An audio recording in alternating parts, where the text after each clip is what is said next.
ചരിത്രത്തിലെ ഏറ്റവും വലിയ സൈനിക മേധാവികളിൽ ഒരാളായി കണക്കാക്കപ്പെടുന്ന വ്യക്തിയാണ് നെപ്പോളിയൻ ബോണപാർട്ടെ.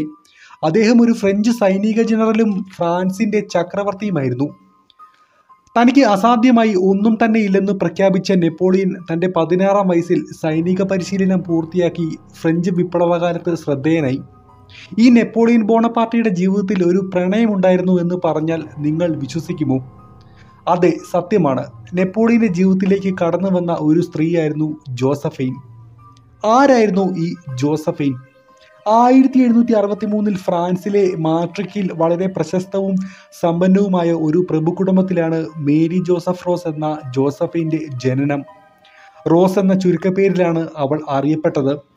1779 മറ്റൊരു പ്രഭു കുടുംബത്തിലെ അംഗവും ഫ്രഞ്ച് സൈനികനുമായ അലക്സാണ്ട്രയെ അവർ വിവാഹം കഴിച്ചു. ആ ബന്ധത്തിൽ അവർക്ക് 2 കുഞ്ഞുങ്ങൾ ജനിച്ചു.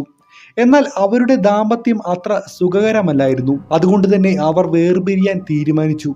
അങ്ങനെ ഇരിക്കെയാണ് ഫ്രാൻസിൽ ഫ്രഞ്ച് വിപ്ലവം പൊട്ടിപ്പുറപ്പെടുന്നത്. തുടർന്ന് അലക്സാണ്ട്രയെയും അദ്ദേഹത്തോട് ബന്ധപ്പെട്ട് നിൽക്കുന്ന വ്യക്തി എന്ന നിലയിൽ റോസിനെയും പട്ടാളം തുറുങ്കിലടച്ചു. 1794 അലക്സാണ്ട്ര വധശിക്ഷയ്ക്ക് വിധേയനായി. എന്നാൽ തുടർന്നുണ്ടായ രാഷ്ട്രീയ സംഭവ വികാസങ്ങളിൽ റോസിന്റെ ശിക്ഷ ഇളവ് ചെയ്യുകയും അവർ ജയിൽ വിമോചിതയാകുകയും ചെയ്തു. ജയിലിൽ നിന്നും പുറത്തിറങ്ങിയ റോസ് ആദ്യം ചെയ്തത് ഫ്രഞ്ച് രാഷ്ട്രീയത്തിലെ സമുന്നതനും ഡയറക്ടറി ഭരണത്തിന്റെ എക്സിക്യൂട്ടീവ് ലീഡറുമായ പോൾ ബെറാസിയുമായി ബന്ധം സ്ഥാപിക്കുക എന്നതായിരുന്നു.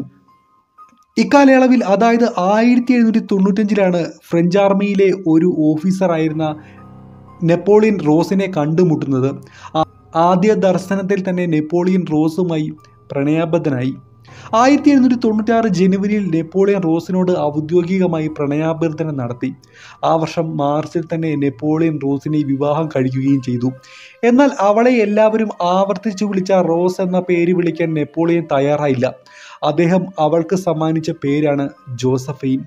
പിന്നീട് അത് അവരുടെ ഔദ്യോഗിക നാമമായി തീരുകയും ചെയ്തു. വിവാഹം കഴിഞ്ഞ് 2 ദിവസത്തിനുള്ളിൽ തന്നെ ഇറ്റലിയിലെ ഫ്രഞ്ച് ആർമിയുടെ കമാൻഡറായി നെപ്പോളിയന് നിയമനം ലഭിക്കുകയും അദ്ദേഹം അവിടേക്ക് പോകുകയും ചെയ്തു. ഇക്കാലയളവിൽ പ്രണയത്താൽ പരവേശനായ നെപ്പോളിയൻ ജോസഫിന് എഴുതിയ പ്രണയലേഖനങ്ങൾ അത്യുജ്വലമായിരുന്നു. അദ്ദേഹത്തിൻ്റെ പോക്കറ്റിൽ എപ്പോഴും ജോസഫിൻ്റെ ഒരു ചിത്രം സൂക്ഷിച്ചിരുന്നു. അത് പുറത്തേക്കെടുത്ത് ഇടയ്ക്കിടെ ചുംബിക്കുന്നതും അദ്ദേഹത്തിന് പതിവായിരുന്നു. പക്ഷേ ഇത്തരത്തിലുള്ള വികാരങ്ങളൊന്നും ജോസഫിന് ഉണ്ടായിരുന്നില്ല. അവർ ഈ പ്രണയലേഖനങ്ങൾക്കൊക്കെ മറുപടി അയച്ചിരുന്നത് വളരെ വിരളമായിട്ടായിരുന്നു. 1798-99 കാലയളവിലാണ് നെപ്പോളിയൻ ഈജിപ്തിലേക്ക് പോകുന്നത്. നെപ്പോളിയൻ്റെയും ജോസഫിൻ്റെയും ദാമ്പത്യ ജീവിതത്തിൽ ഒരു നിർണായകമായ ഒരു കാലഘട്ടമായിരുന്നു ഇത്. നെപ്പോളിയൻ അകന്നു നിന്ന ഈ സന്ദർഭത്തിൽ ജോസഫൈൻ മറ്റൊരു മിലിറ്ററി ഓഫീസറായിരുന്ന ലൂയി ചാൾസുമായി ബന്ധം സ്ഥാപിച്ചു. ഇതറിയാൻ ഇടയായ നെപ്പോളിയൻ അത്യന്തം രോഷാകുലനാകുകയും ജോസഫിനുമായിട്ടുള്ള വിവാഹബന്ധം വേർപെടുത്താൻ ആലോചിക്കുകയും ചെയ്തു. എന്നാൽ ഇതിൽ നിന്നും നെപ്പോളിയനെ പിന്തിരിപ്പിക്കാൻ ജോസഫൈൻ്റെ മക്കളായ ഹോട്ട്നസും യൂജിതും നന്നായി ശ്രമിച്ചു. അവരുടെ അഭ്യർത്ഥന മാനിച്ച് നെപ്പോളിയൻ ജോസഫിനോട് ക്ഷമിക്കുകയും അവർ വരുത്തിവെച്ച കടങ്ങളൊക്കെ വീട്ടുകയും ചെയ്തു. എന്നാൽ ഇതിനുശേഷം പ്രതികാരമെന്നോണം നെപ്പോളിയൻ മറ്റു സ്ത്രീകളുമായി ബന്ധം സ്ഥാപിച്ചു. ഇതിൽ ജോസഫൈനും രോഷാകുലയായിരുന്നു. പക്ഷേ ഈ സംഭവത്തിന് ശേഷം വളരെയധികം ശ്രദ്ധയോടുകൂടിയാണ് അവർ ഓരോ കാര്യങ്ങളും ചെയ്തിരുന്നത്. യാതൊരു വിധത്തിലുള്ള വിവാദങ്ങളിലും ചെന്നുപെടാതിരിക്കാൻ അവർ ശ്രദ്ധിച്ചു. ധാരാളം പണം ചെലവഴിച്ച് പാർട്ടികൾ നടത്തുകയും വില കൂടിയ വസ്ത്രങ്ങൾ ധരിക്കാനും അവർ തുടങ്ങി. ഈ പാർട്ടികളെല്ലാം നെപ്പോളിയൻ്റെ രാഷ്ട്രീയ ഭാവിക്ക് വളരെയധികം ഗുണം ചെയ്തുവെങ്കിലും ഇതിൻ്റെ ബില്ലുകൾ കാണുന്നത് നെപ്പോളിയന് അത്ര സന്തോഷകരമായ കാര്യമായിരുന്നില്ല. 1799 ഫ്രഞ്ചിൽ പട്ടാള വിപ്ലവം നടക്കുന്നതും നെപ്പോളിയൻ ഫ്രഞ്ച് സൈന്യത്തിൻ്റെ ചക്രവർത്തിയായി മാറുന്നതും.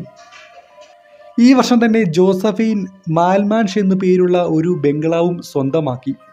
ഈ ബംഗ്ലാവിൻ്റെ നവീകരണത്തിനും അവിടുത്തെ ഉദ്യാന നിർമ്മാണത്തിനും മൃഗശാല നിർമ്മാണത്തിനുമെല്ലാമായി വളരെയധികം പണം ജോസഫൈൻ ചിലവഴിച്ചു.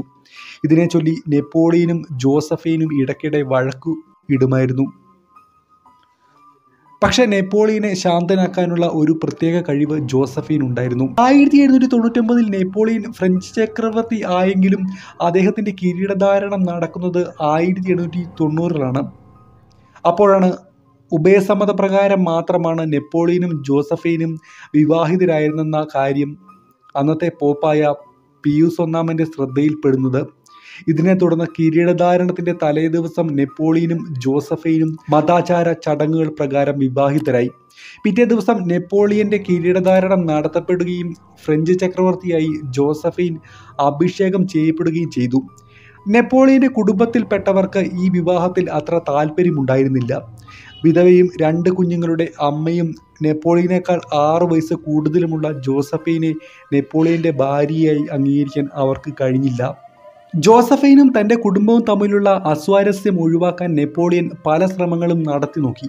ജോസഫൈൻ്റെ മകളെ നെപ്പോളിയൻ തൻ്റെ സഹോദരൻ ലൂയിയെ കൊണ്ട് വിവാഹം കഴിപ്പിച്ചു. പക്ഷേ ഇതൊന്നും തന്നെ സ്വരച്ചേർച്ച പരിഹരിക്കാൻ സഹായകമായില്ല. നെപ്പോളിയന് ജോസഫൈനിൽ കുഞ്ഞ് ജനിക്കാത്തത് വളരെയധികം പ്രശ്നങ്ങൾക്ക് ഇടയാക്കി. ഫ്രഞ്ച് ചക്രവർത്തിക്ക് ഒരു അനന്തരാവകാശി ഇല്ലാത്തത് തങ്ങൾക്ക് സങ്കല്പിക്കാൻ പോലും പറ്റില്ലെന്ന് അദ്ദേഹത്തിൻ്റെ കുടുംബാംഗങ്ങൾ പറഞ്ഞു. ഇത് നെപ്പോളിയനെയും സമ്മർദ്ദത്തിലാക്കി. തൻ്റെ സമ്മർദ്ദം നെപ്പോളിയൻ ജോസഫൈൻ്റെ മേൽ ചൊരിഞ്ഞു.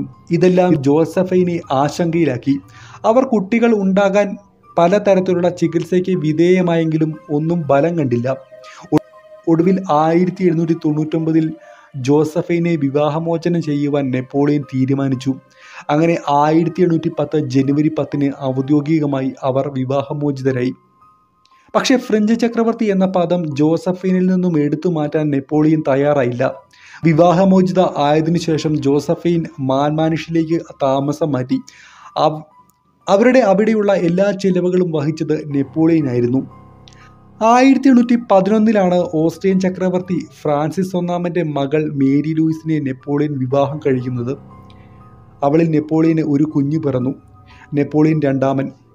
ഈ കുഞ്ഞിനെ കാണുവാൻ നെപ്പോളിയൻ ജോസഫൈന് അവസരമൊരുക്കി. അത്യന്തം വികാര നിർഭരമായിരുന്നു ഈ കൂടിക്കാഴ്ച. നെപ്പോളിയന് ജോസഫൈനോടുള്ള അടുപ്പം കുറച്ചൊന്നുമല്ല മേരി ലൂയിസിനെ കോപപ്പെടുത്തിയത്. 1815 ഫ്രഞ്ച് സാമ്രാജ്യം യൂറോപ്യൻ യൂണിയന്റെ ആക്രമണത്തിൽ തകരുന്നത്. ആ വർഷം മെയ് 29 തൻ്റെ 59-ാം വയസ്സിൽ ന്യൂമോണിയ ബാധിച്ച് ജോസഫൈൻ മരണത്തിന് കീഴടങ്ങി. ഈ സമയത്ത് നെപ്പോളിയൻ മറ്റൊരു നാട്ടിലായിരുന്നു. അവിടേക്ക് അദ്ദേഹം നാട് കടത്തപ്പെട്ടിരുന്നു.